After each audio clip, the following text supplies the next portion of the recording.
ആകാശം നിറയെ മിന്നും താരങ്ങളും മനോഹരമായ ചന്ദ്രനും ഉൾപ്പെടെയുള്ള നിഗൂഢതകൾ നിറഞ്ഞതാണ്. പക്ഷെ ശാസ്ത്രീയമായ പഠനം പുറത്തു കൊണ്ടുവരുന്നത് താരങ്ങൾക്ക് തിളക്കമില്ല എന്നും ചന്ദ്രന് പറയപ്പെടും പോലെ സൗന്ദര്യമില്ല എന്നുമാണ്. അതുകൊണ്ട് ആ ശാസ്ത്രീയമായ പഠനങ്ങൾ നമുക്ക് മുന്നറിയിപ്പ് നൽകുന്നത് ഉപ്പ് കാണുമ്പോൾ പഞ്ചസാരയെന്ന് തോന്നാം. അതുകൊണ്ട് നിങ്ങൾ കാണുന്നതിനെ മാത്രം വിശ്വസിക്കരുത് എന്നാണ്. മലയാള സിനിമാ വ്യവസായത്തിൽ കടുത്ത ലിംഗാനീതിയും കടുത്ത ലൈംഗിക ചൂഷണവും എന്ന വെളിപ്പെടുത്തലുമായി ജസ്റ്റിസ് ഹേമ കമ്മിറ്റി റിപ്പോർട്ട് പുറത്തു വന്നതിന് പിന്നാലെ അതിലെ തുടക്കമുള്ള വരികളും ശ്രദ്ധിക്കപ്പെട്ടു. പുറമേ കാണുന്നതുപോലെ സുന്ദരമല്ല മലയാള സിനിമയിലെ താരങ്ങളും നക്ഷത്രങ്ങളും എന്ന ആമുഖത്തോടെയാണ് ലിംഗവിവേചനവും ലൈംഗികാതിക്രമവും ക്രിമിനൽ പ്രവൃത്തികളും ലോബിയിങ്ങും വെളിപ്പെടുത്തുന്ന വിശദമായ റിപ്പോർട്ട് സർക്കാർ പുറത്തുവിട്ടിരിക്കുന്നത്. നിർമ്മാതാക്കളുടെയും സംവിധായകരുടെയും അടക്കം ലൈംഗിക താൽപ്പര്യങ്ങൾക്ക് വിട്ടുവീഴ്ച ചെയ്യേണ്ടി വരുന്ന രീതിയിൽ അതിക്രമം ചലച്ചിത്ര മേഖലയിൽ ഉണ്ടെന്ന നിരവധി മൊഴികൾ കമ്മിറ്റിക്ക് ലഭിച്ചിട്ടുണ്ട്.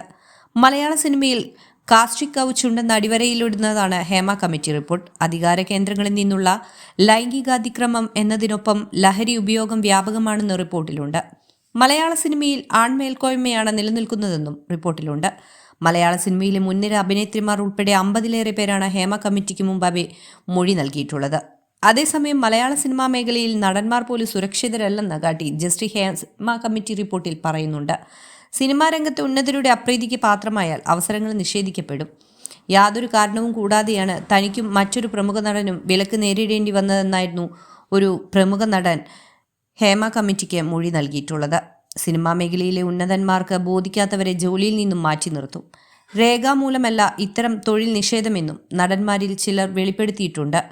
വിലക്ക് നേരിട്ട ഒരു അഭിനേതാവിനോട് അത് മാറ്റാനായി 20 ലക്ഷം രൂപ പിഴയടയ്ക്കാൻ സംഘം ആവശ്യപ്പെട്ടു. എന്നാൽ ആരോപണത്തിൽ കഴമ്പില്ലെന്ന് അന്വേഷണത്തിൽ കണ്ടതോടെയാണ് 2 വർഷം നീണ്ട വിലക്ക് മാറ്റിയത്. ഒരാൾക്ക് വിലക്ക് ഏർപ്പെടുത്തുന്നതിൽ പ്രൊഡക്ഷൻ കൺട്രോളർമാർക്ക് വലിയ പങ്കുണ്ട്. തനിക്ക് ഇഷ്ടമല്ലാത്ത വ്യക്തിയെയാണ് നിർമ്മാതാവോ നടനോ ആവശ്യപ്പെടുന്നതെങ്കിൽ എന്തെങ്കിലും ന്യായം പറഞ്ഞ് അയാളെ ഒഴിവാക്കാൻ പ്രൊഡക്ഷൻ കൺട്രോളർമാർ ശ്രമിക്കുന്നു.